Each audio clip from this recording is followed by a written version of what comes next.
Hello दोस्तों, स्वागत है आपका मेरे YouTube channel let's study with Poonam में, जिसमें हम जीके जीएस से रिलेटेड टॉपिक के बारे में चर्चा करते हैं। और आज हम बात करने वाले हैं सिंधु घाटी सभ्यता के नगरीय विन्यास के बारे में। तो चलिए वीडियो को शुरू करते हैं। सिंधु घाटी सभ्यता की प्रमुख विशेषता उसकी सड़कें थीं। यहाँ की मुख्य सड़क लगभग 9.15 मीटर चौड़ी थी, जिसे पुराविदों ने राजपथ कहा है। अन्य सड़कों की चौड़ाई लगभग 2.75 से लेकर 3.66 मीटर तक होती थी। ग्रिड पद्धति अर्थात जाल पद्धति के आधार पर नगर नियोजन होने के कारण सड़कें एक दूसरे को समकोण पर काटती थीं, जिससे नगर आयताकार खंडों में विभाजित होते थे। सड़क मुख्यतः 3 भागों में बटा करती थी: मुख्य सड़क, सहायक सड़क और गली। सड़कें मिट्टी की बनी होती थी। इनमें सफाई की समुचित व्यवस्था थी। कूड़ा इकट्ठा करने हेतु कुछ अंतराल पर गड्ढे खोदे जाते थे अथवा कूड़ादान की व्यवस्था होती थी। सड़कों के किनारे चबूतरे बने होते थे। संभवतः इन चबूतरों पर बैठकर दुकानदार अपनी वस्तुओं की बिक्री किया करते थे। इस सभ्यता के नगर 2 भागों में बटे हुआ करते थे: पूर्वी भाग और पश्चिमी भाग। पूर्वी भाग को दुर्गा निर्मित भाग कहा जाता था और पश्चिमी भाग जिसमें निचली बस्ती स्थित रहती थी। पूर्वी भाग में शासक वर्ग निवास करते थे, जबकि पश्चिमी भाग में व्यापारी, शिल्पकार आदि निवास करते थे। धौलावीरा एकमात्र ऐसा नगर है जहां से नगर के 3 भाग में बटे होने के साक्ष्य मिलते हैं। आमतौर पर प्रत्येक घर में 2 मंजिलें हुआ करती थीं, जिसमें एक आंगन, एक रसोई घर और एक स्नानागार होता था, जो कि वर्तमान समय में भी देखने को मिलता है। प्रत्येक घर के दरवाजे और खिड़कियां गलियों में खुलते थे, जिसके धूल कण घर में प्रवेश करते थे।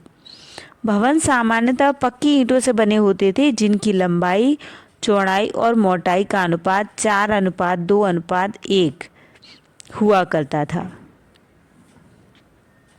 प्रत्येक घर से नालियां निकलती थीं, जो मुख्य सड़क पर बने मेन होल से जाकर मिलती थीं।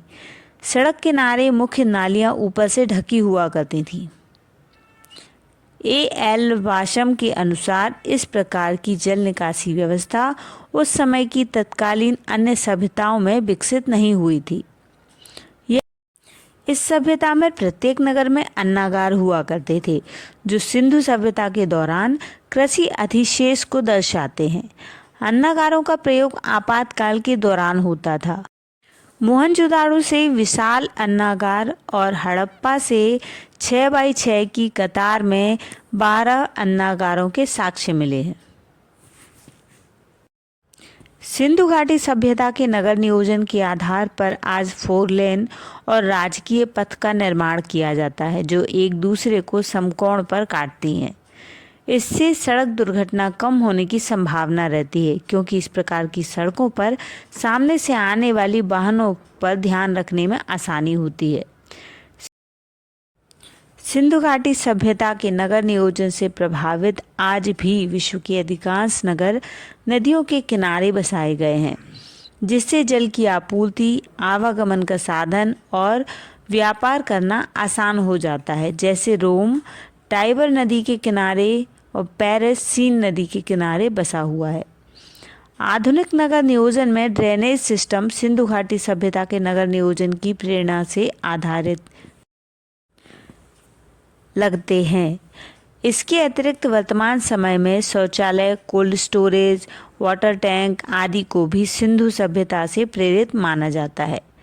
कहा जा सकता है कि सिंधु सभ्यता प्राचीन विश्व की समस्त सभ्यताओं में से अपनी नगर नियोजन के लिए विशिष्ट स्थान रखती है। अर्थात सिंधु घाटी सभ्यता की नगर नियोजन की बात की जाए तो प्राचीन समय में इतनी आधुनिक मशीनें न होने के बावजूद भी इतनी विकसित नगर नियोजन प्रणाली किसी आश्चर्य से कम नहीं है, जिससे प्रेरित होकर आधुनिक स्मार्ट सिटी या स्मार्ट विलेज को आगे बढ़ाने का कार्य किया जा रहा है।